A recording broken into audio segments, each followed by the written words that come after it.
আমি জানি তোমরা অনেকেই হোটেল স্টাইল চাউমিন খেতে ভালোবাসো, ঘরোয়া পদ্ধতিতে নয়, তাই আজকে হোটেল স্টাইল চাউমিন বানাবো।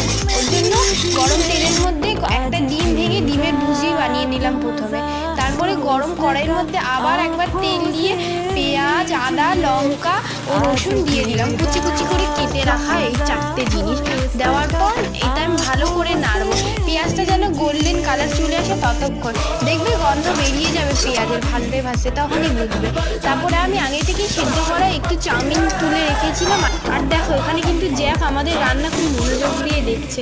যাই হোক, তারপরে আমি ওর মধ্যে একটু ব্ল্যাক পেপার দিয়ে দিলাম আর সল্ট দিয়ে দিলাম। তোমরা বিট নুন যে ব্ল্যাক সল্টটা বলে ওইটাও দিতে পারো, একটু স্বাদ বাড়ে। তারপরে সোয়া সস, শেজওয়ান চাটনি আর টমেটো সস দিয়ে দিলাম। তারপরে এটা ভালো করে মিক্স করলাম আর ওই ডিমের ভুজি বানানোটা এর মধ্যে দিয়ে দিলাম, দিয়ে মিক্স করার পর একটু ডেকোরেশন করলাম। খাওয়ার পর কিন্তু খুব টেস্টি লাগছে, তোমরা বানাবে।